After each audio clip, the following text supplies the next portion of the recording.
Et 8h15, c'est l'heure de notre bloc-notes culturel et artistique du jour. Et vont se succéder pendant quelques minutes sur le plateau de Télématin Henri-Jean, Charlotte, Olivia, Sarah, Patricia, Anissa. Vous avez tout noté ?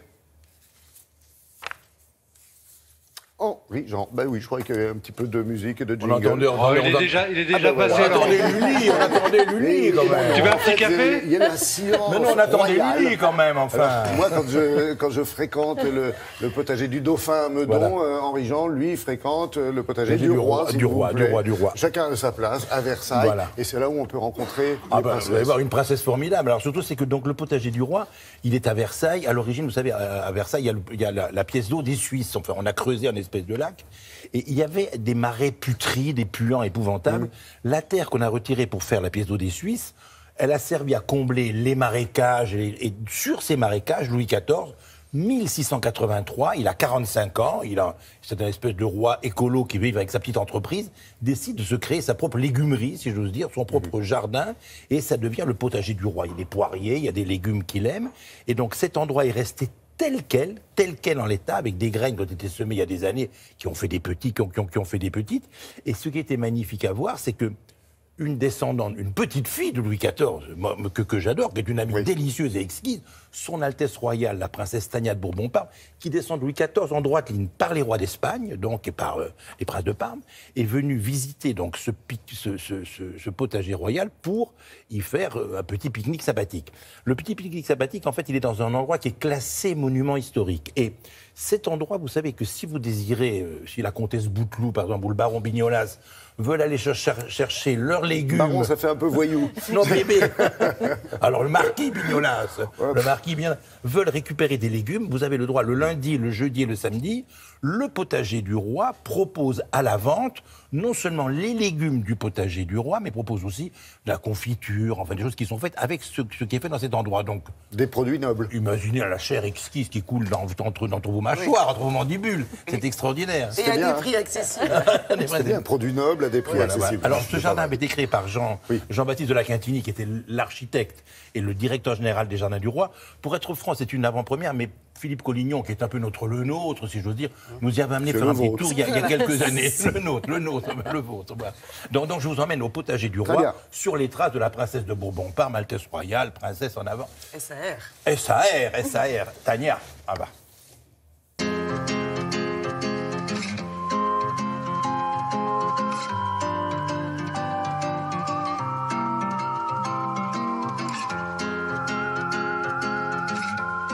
Alors ici, nous sommes dans un endroit mythique, le potager du roi. Donc c'est Louis XIV, mon ancêtre, qui a créé cet endroit incroyable pour pouvoir nourrir la cour et se nourrir lui-même, car il était très gourmand. Donc je descends de Louis XIV en ligne directe par la lignée des Capétiens. Son petit-fils, Philippe V, roi d'Espagne, a épousé en deuxième noces Élisabeth Farnèse. Et puis Élisabeth Farnèse et Philippe V ont créé la lignée des Bourbon-Parme.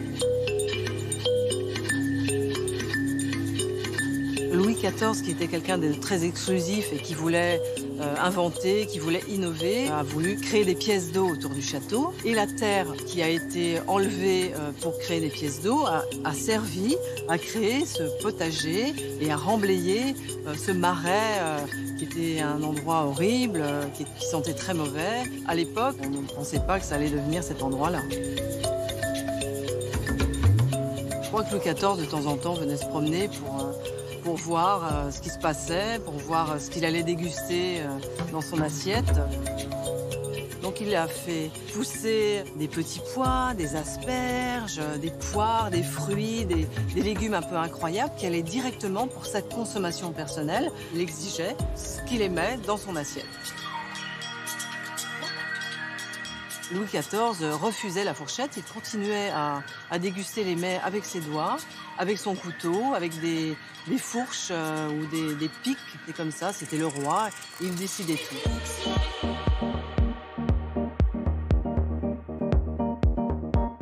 Et ce qui est bien dans un jardin potager, c'est que mélanger les fleurs et les légumes, chacun cède mutuellement, des fleurs de soucis, des cosmos. C'est très intéressant, j'adore. Ce sont des fleurs très jolies, très aérées, comme leur nom l'indique, des fleurs qui peuvent venir du cosmos peut-être. Ce sont les mêmes cultures qu'il y a un certain nombre d'années du temps de Louis XIV. Les poiriers sont les mêmes, l'endroit n'a pas bougé, la superficie.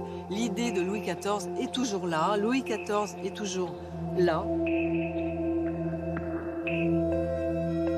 Mais maintenant, on essaye de réaménager et de réhabiliter de manière moderne tous ces légumes et tous ces fruits qui sont consommés, qui sont vendus sur les marchés aujourd'hui, donc c'est très intéressant. C'est la transmission. Ça a marché. Jamais sans mon ouvrage. Voilà, alors nous remercions son Altesse Royale la Princesse Bien qui a sûr. collaboré avec nous. Je vous signale je vais parler de 2 livres. Le potager du roi chez Glénat, c'est les dessins de saison, les légumes dans le potager de Versailles. Et en fait, ce pique-nique avait été organisé par un garçon qui s'appelle Christophe Brun-de-Verne, qui est un chef privé pour les familles royales à travers l'Europe, qui va faire des promenades gustatives. Donc, on peut l'inviter chez les marquis de Vignola. Oui, on peut venir. pas. Il peut vous faire un petit Là, sur le fricot. plateau, un petit pique-nique. Un petit matin, fricot, il peut comme vous ça. faire un petit fricot. Allez, soyons fous. Un fricot, voilà. Donc c'est un livre qui paraîtra aux éditions Intervalle, alors quelques années, et qui racontera quelques pique-niques, quelques dîners exquis à travers l'Europe, donc dans le château des Vignolas, peut-être. Voilà. Alors, on ne se fait pas de film, mais on va quand même parler cinéma. Voilà. Merci, Marion.